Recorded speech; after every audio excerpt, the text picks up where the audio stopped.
pas mawon nggih.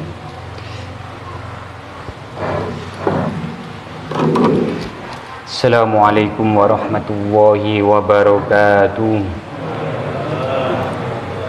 Bismillahirrahmanirrahim.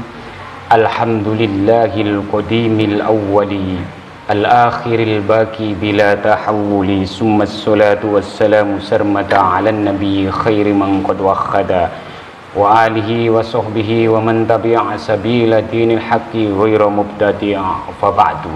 Hadratal muhtaramin masyaykhil ulama habaibanal afadil su'ama anal aiza wa bil muqaddimah, pengurus takmir Masjid Nurul Barokah Barek Kocoran, panjenenganipun Bapak Haji Hartono, pemilik Hartono Mall nggih berani. Oh, ingkang sangat kita hormati, so kita muliaken.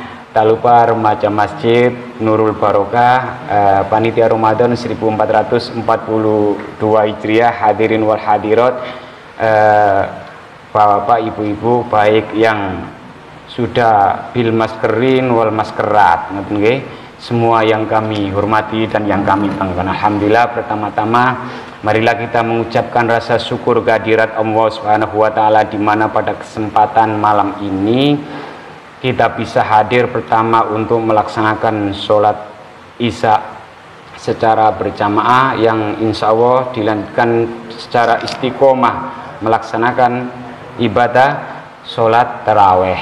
Memang istiqomah itu berat nih. Al istiqomah sakilatun, istiqomah itu berat. Kalau ringan namanya istirahat. Mudah-mudahan niat baik kula lan panjenengan sami pada malam ini katampi wonten ngarsa dalem Allah Subhanahu wa taala. Amin ya robbal alamin. Bapak ibu-ibu yang kami hormati, setidaknya ada ayat yang sering dipakai oleh para motivator, yang tidak tahu apa ini motivator duniawi, apa dalam perspektif sosiologi, antropologi, terus normali. Pokoknya ayat itu sering dipakai untuk memotivasi agar seseorang seolah-olah bisa merubah nasibnya sendiri. Sehingga disinilah benih-benih Mu'tazilah, kekuasaan seseorang itu akan muncul secara otomatis dengan adanya motivator itu. Ayat itu salah satunya sering kita dengar, yaitu dalam surat Ar-Ra'd.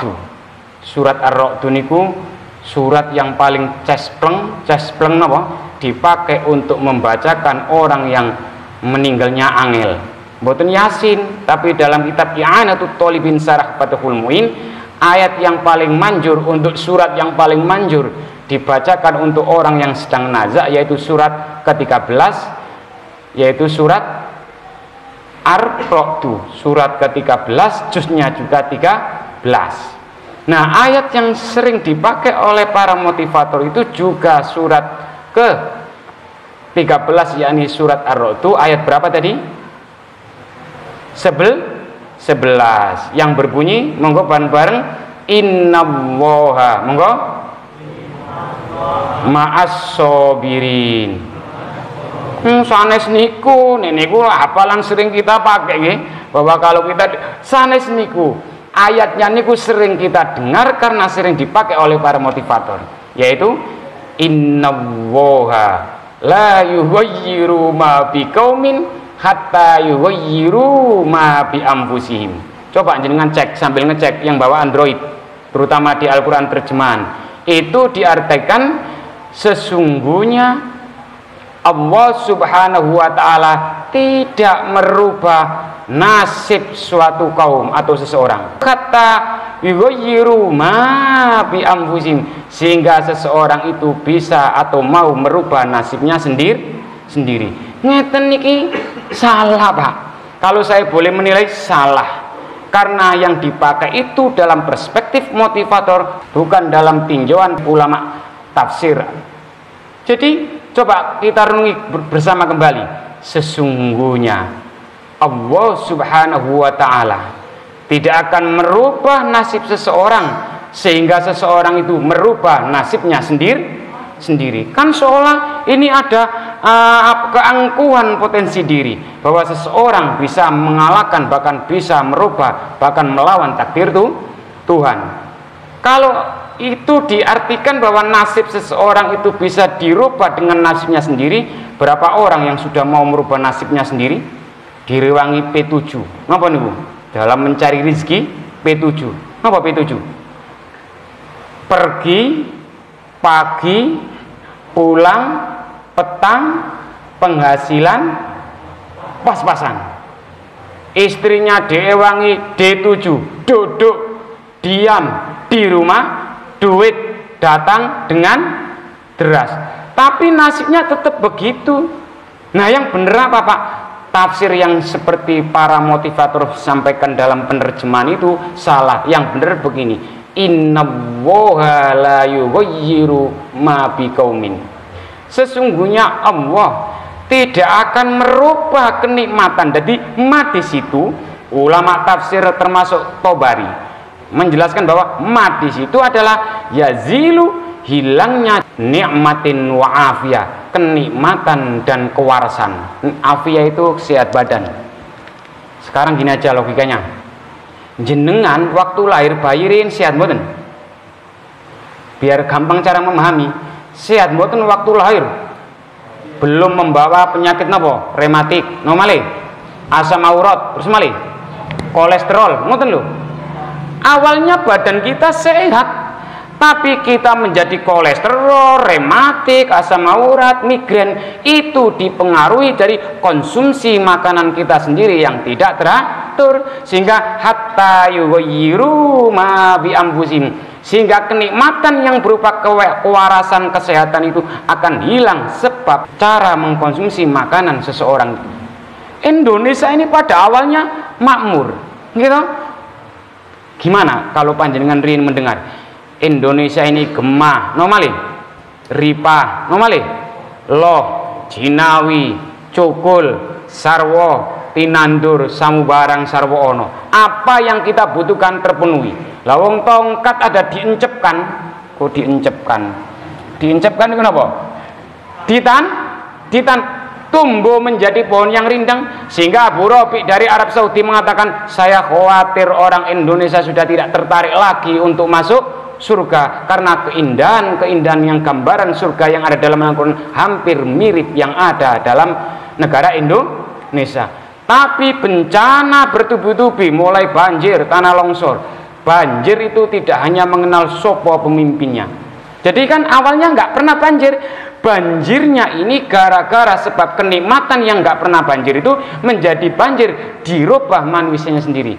Jalan air diuruk, dijadikan bangun, nah caranya gitu.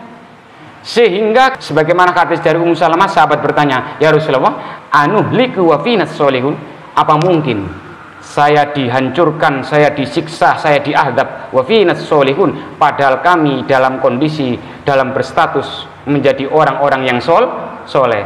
Apa jawabnya Rasulullah? Faqala, dijawab oleh Rasulullah, na'am idza kasurul khabasu, iya, azab itu akan turun, akan datang jika kasurul khabasu, perbuatan-perbuatan maksiat merajalela, makin tumbuh subur. Jadi yang benar niku, sesungguhnya Allah tidak akan menghilangkan kenikmatan dan kewarasan bagi tubuh kita sampai seorang itu sendiri yang merusak status kondisi kesehatan dan keselamatan yang ada pada negara dan termasuk juga pada diri kita. Sehingga ayat ini perlu diekstensifikasi nih. Ekstensifikasi itu di dalam surat Ali Imran ayat 33. Nah, wa ma kana Allahu liyu'adzibahum wa anta fihim, dan Allah tidak akan mengadab mereka kaum Muhammad selama engkau Muhammad masih ada di negeri itu. Artinya selama Nabi Muhammad masih hidup. Berarti kalau Nabi Muhammad sudah meninggal diadab, Pak?